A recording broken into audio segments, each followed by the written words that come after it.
한번 따라 하시겠습니까? 하나님과 원수가 되지 않게 하시고 성전 예배를 소홀히 하지 않게 하소서. 아멘. 하나님은 우리의 실수나 부족함에 대해서는 진노하지 않으십니다. 하나님은 오직 죄에 대해서만 진노하십니다. 하나님이 한번 진노하시면 어떠한 사람도 그 진노에서 살아남을 수가 없습니다. 그래서 하나님은 오래 참으십니다.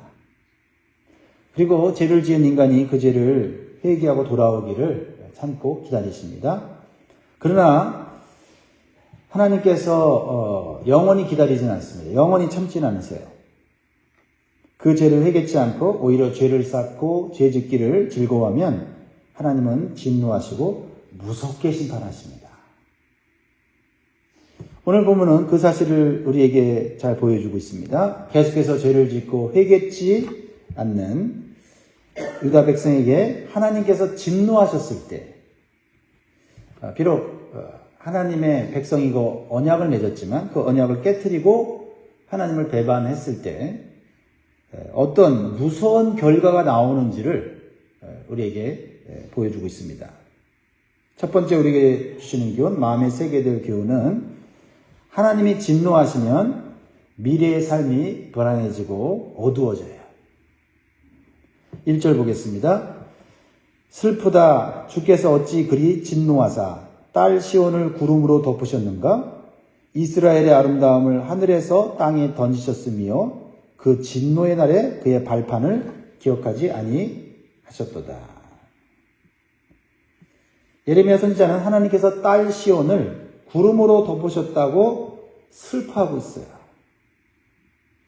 여기서 딸 시온은 누구입니까? 하나님께서 사랑하시고 언약을 맺은 하나님의 백성인 유다 백성들을 의미합니다. 그런데 구름으로 덮으셨다라는 것은 눈앞에 어둠이 덮였다라는 것입니다. 눈앞에 안개가 짙게 들이오면 1m도 보이지 않죠. 운전하기도 걷기도 두렵고 무섭습니다.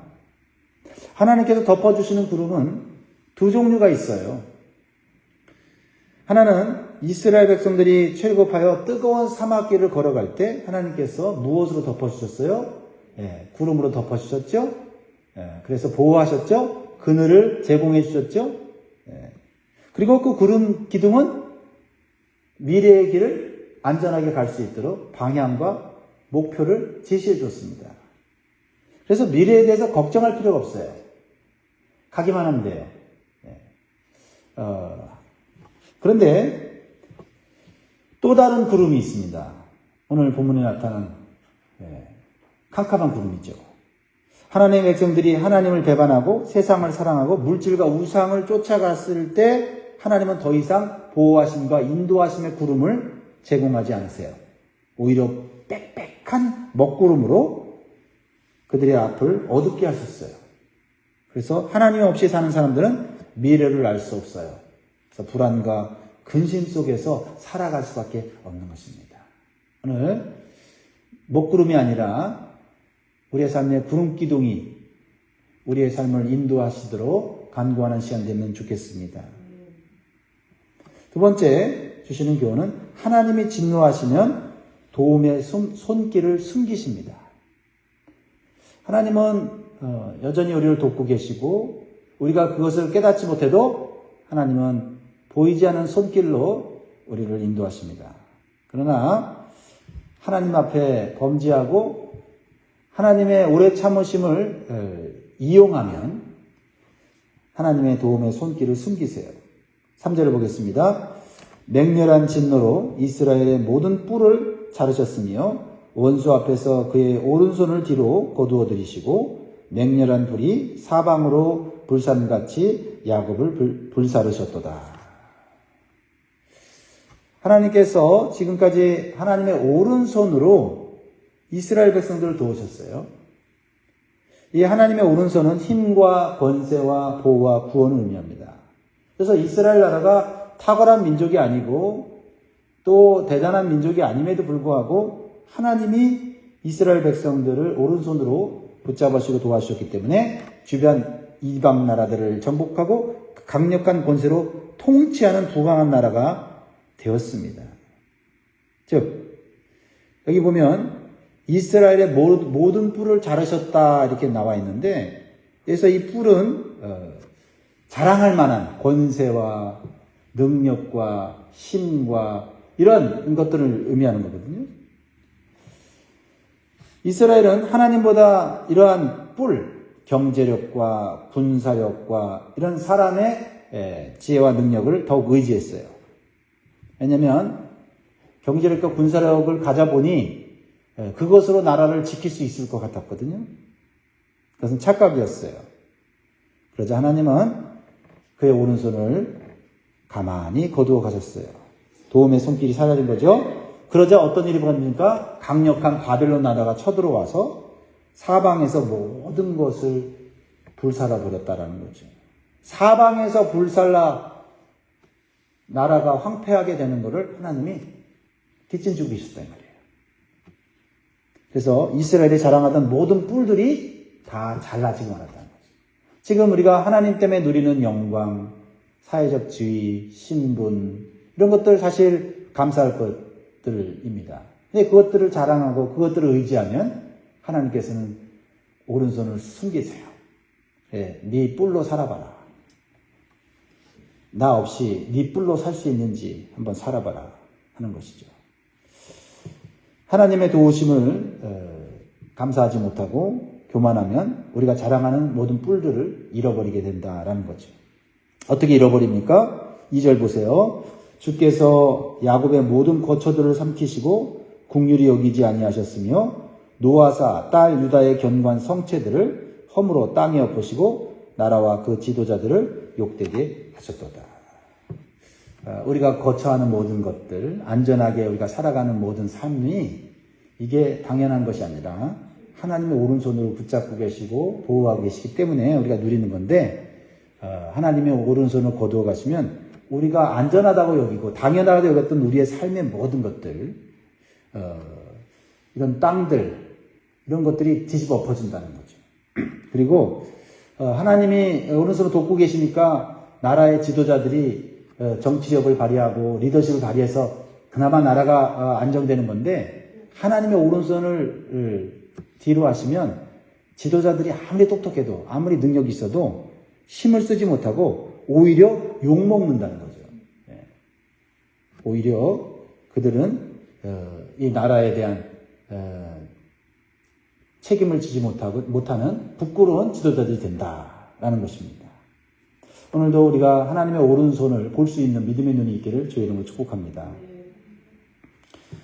세 번째로 주시는 교훈은, 하나님과 원수가 되면 인생은 반드시 불행해질 수밖에 없어요. 사람과 원수가 되면 하나님이 도와줄 수가 있는데, 하나님과 원수가 되면 아무도 도와줄 수가 없어요. 4절 보겠습니다. 원수같이 그의 활을 당기고 대적처럼 그의 오른손을 들고 서서 눈에 드는 아름다운 모든 사람을 죽이셨으며 땅 시온의 장막에 그의 노를 불처럼 쏟으셨도다. 유다 백성들은 하나님을 버리고 오히려 우상을 숭배하여 하나님과 원수가 되는 일을 했어요. 우상을 숭배하면서 그들은 온갖 세상의 즐거움과 쾌락에 빠졌습니다. 그리고 그 우상들이 복을 줄 거라고 믿었어요. 농경의 신인 바알을 믿었고 풍요의 신인 아세르를 섬겼고, 좋다고 하는 우상들은 다 섬기면서 신전에서 그들은 하나님을 모독하는 제사를 드리고 그리고 성적으로 타락했습니다. 그것이 좋았어요. 그리고도 풍성한 삶을 살 수 있다고 믿었습니다. 그런데 그것이 하나님과 원수가 된다는 것을 그들은 깊이 생각하지 못했어요. 하나님과 원수가 되면 인생은 온통 슬픔과 고통 속으로 들어간다는 것을 경험하고 나서야 깨닫게 돼요. 우리는 하나님과 원수가 되는 일을 조심해야 돼요. 사람과 원수가 되는 일이 있어도 하나님과 원수가 되어서는 안 돼요. 5절 보겠습니다. 주께서 원수같이 되어 이스라엘을 삼키셨으며 그 모든 궁궐들을 삼키셨고 견고한 성도를 무너뜨리사 딸 유다의 근심과 애통을 도와줬도다. 하나님과 원수가 아니라 하나님과 친구가 되어야 돼요. 그래야 우리의 삶 가운데 오는 근심과 걱정을 하나님이 막아주시고 평안한 삶을 살 수가 있습니다. 성도 여러분, 우리는 하나님과 원수가 되는 일이 없는지 우리의 생각과 선택을 오늘 살펴보면 좋겠어요. 로마서 8장 7절에 육신의 생각은 하나님과 원수가 되나니 이는 하나님의 법에 굴복하지 아니할 뿐 아니라 할 수도 없습니다. 그래서 아무리 좋아 보여도 하나님과 원수가 되는 길이라고 생각이 들면 포기해야 되고, 하나님과 원수가 돼서는 결코 잘 될 수 없다는 사실을 마음에 새겨야 합니다. 우리가 하나님과 원수가 되지 않는 길은 무엇입니까? 하나님이 기뻐하시는 것이 뭔지 말씀을 통해서 배워야 돼요. 매일매일 우리는 말씀을 묵상하면서 말씀의 거울 앞에서 내가 이거 하나님과 원수가 되는 일이지 라는 그러한 교훈을 받을 때 우리는 하나님과 친구가 되고, 그래서 하나님의 인도하심을 받을 수가 있는 것입니다. 네 번째로 주시는 교훈은 형식적인 예배와 종교 생활이 거듭되면 하나님과의 영적 관계가 끊어집니다. 하나님께 드리는 예배와 기도가 우리와 하나님과의 관계를 맺어주는 것인데, 그것이 형식적으로 이루어졌을 때 그것이 회복이 안 되고 개혁이 안 되면 결국 하나님과의 영적 관계는 끊어지는 것입니다. 6절 보겠습니다. 주께서 그의 초막을 동산처럼 헐어버리시며 그의 절기를 폐하셨도다. 여호와께서 시온에서 절기와 안식일을 잊어버리게 하시며 그가 진노하사 왕과 제사장을 멸시하셨도다. 유다 백성들은 삶 속에서 하나님께 드리는 예배와 절기가 점점 줄어들었습니다. 풍족한 삶을 살다 보니까 예배와 절기를 드리는 시간이 중요하게 여겨지지 않았어요. 절기를 하게 되면 일주일 또는 2주일씩 시간을 하나님께 드려야 됐는데, 점점 풍족한 삶을 살다 보니까 굳이 일주일, 2주일까지 드릴 필요가 있겠는가. 한 번만 드리면 되지 하는 생각이 들고, 또 세상의 다른 일에 바빠지니까 성전에서 드리는 예배는 점점 최소화되었고, 형식적으로 드리는, 물질만 드리는 종교의식이 되어 버렸습니다. 가장 중요한 예배의 본질은 뭐예요? 그런 예배 형식과 의식을 통해서 뭐가 나타나야 됩니까? 하나님을 사랑하고 하나님을 경외하는 마음이 있어야 되는 거거든요. 그것이 가장 우선적이고, 그것을 우선으로 삼을 때 예배의 형식도 또 예배의 의식도 의미가 있는 거고 가치가 있는 것인데, 거꾸로 된 것이죠. 예배의 형식만 있으면 돼 하는 이러한 아니라는 생각에 빠지게 된 것입니다. 그러자 어느 날 충격적인 일이 벌어진 거예요. 하나님께서 성전을 스스로 문을 닫으시고 성전을 무너뜨리신 거예요. 아예 예배와 절기를 드리지 못하게 하셨다는 거죠. 7절을 같이 읽습니다. 시작. 여호와께서 또 자기 제단을 버리시며 자기 성소를 미워하시며 궁전의 성벽들을 원수의 손에 넘기셨음에 그들이 여호와의 전에서 떠들기를 절기의 날과 같이 하였다. 도저히 상상할 수 없는 일이 벌어졌죠.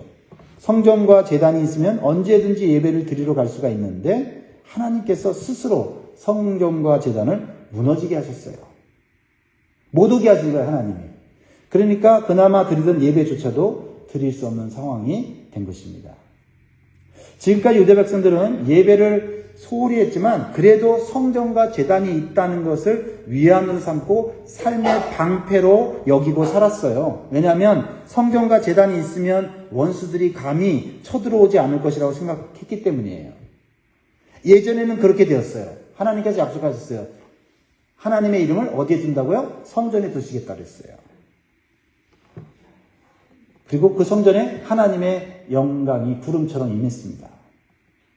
그래서 성전은 귀한 곳이고 하나님의 임재가 있는 영광스러운 장소였어요. 하지만 하나님께 드리는 예배를 자신들이 필요할 때만 드리고 자신들이 바쁘면 드리지 않는 인간 중심의 예배를 드리는 것이 반복되자 하나님께서 그 성전에서 떠나신 거죠. 그러니까 껍데기만 남은 성전에 이방 민족이 마음대로 들어와서 모독하고 조롱하게 된 거예요.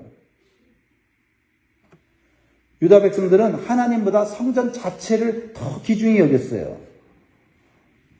왜냐하면 성전에서 예배를 잘 드리지 않으면서 성전을 어려울 때 도움을 주거나 저주를 막아주는 부적처럼 여겼기 때문이죠.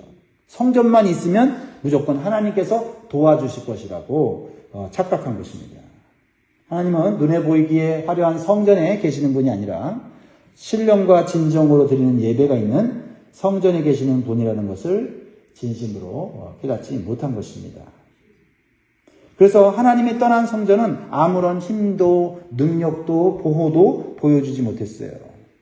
이방 민족들이 들어와서 마음껏 유린하고 자신들의 그러한 신상들을 그곳에 세우고 우상 숭배하였습니다.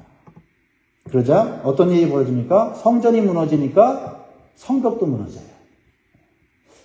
풍족한 삶을 의지하고 자신의 능력을 의지하고 세상의 우상들을 사랑하면서 살았을 때 별 문제가 없었어요. 근데 하나님이 성전에서 떠나고 성전을 무너뜨리니까 그렇게 자랑하던 삶의 성벽들도 하나씩 무너지더라라는 겁니다. 8절에 여호와께서 딸 시온의 성벽을 헐기로 결심하시고 줄을 띄고 무너뜨리는 일에서 손을 거두지 아니하사 성벽과 성곽으로 통곡하게 하셨음에 그들이 함께 쇠하였도다. 지금 우리의 삶에 아무런 문제가 없다 하더라도 우리의 삶에 하나님께 드리는 예배가 줄고 하나님께 드리는 헌신이 줄고 하나님을 기쁘시게 하는 그런 제사가 줄어들고 있다면 아직 망하지 않았지만 망하는 길로 가고 있음을 깨달으라고 주신 말씀인지 믿습니다. 마지막 5번째로 주시는 교훈은 하나님과의 관계가 끊어지면 하나님의 말씀도 들리지 않게 됩니다. 9절 성문이 땅에 묻히며 빗장이 부서져 파괴되고 왕과 지도자들이 율법 없는 이방인들 가운데 있으며 그 성의 선지자들은 하나님의 묵시를 받지 못하는도다. 당연하게 여겼던 것들이 이제는 누릴 수 없을 뿐 아니라 더 비참한 삶으로 점점 나아가는 걸 보게 돼요. 하나님의 말씀이 계속 선포되는 선지자들이 있었을 때는 하나님과의 관계의 끈이 그래도 이어지고 있었어요. 왜냐하면 하나님께서 회복시켜 주시려고 주시는 경고의 말씀이니까요. 그리고 하나님 말씀에 다시 순종하면 회복시켜 주시려는 기회도 있었습니다. 근데 하나님 말씀이 이제 더 이상 들리지 않으니까 유다 나라는 짓밟히고 성벽과 성문은 부서지고 파괴되고 왕과 지도자들은 포로로 잡혀가서 모욕을 당하게 되는 거죠. 하나님의 백성의 특권이 하나도 없어요. 하나님 백성이기 때문에 하나님이 부족하지만 보호해 주시고 도와주셨는데 하나님과의 영적인 관계가 딱 끊어지고 나니까 하나님의 백성이라는 특권은 오히려 없어지고 오히려 하나님의 백성으로 더 큰 모욕을 당하더라라는 것입니다. 이제 모든 것을 다 잃고 나서야 백성의 장로들이 자신들이 소홀히 했던 하나님과의 관계, 성전에서 하나님께 드리는 예배가 얼마나 소중한지를 깨닫고 애통하고 있어요. 그러나 이 애통은 너무 때가 늦었습니다. 10절 읽고 마무리하겠습니다. 10절 시작. 딸 시온의 장로들이 땅에 앉아 잠잠하고 티끌을 머리에 덮어쓰고 굵은 배를 허리에 둘렀으며 예루살렘 처녀들은 머리를 땅에 숙였도다. 이미 때가 늦었습니다. 하나님께서 마지막까지 경고의 말씀을 주실 때 정신을 차리고 하나님께로 전심으로 돌아와야 하는데 다 잃어버리고 나고 포로로 잡혀간 후에 고통과 불행 중에서 후회하며 슬퍼하고 있다는 거죠. 일단 이 불행과 고통을 감내하고 겪어내야 되는 상황 속으로 들어갔다 이 말이죠.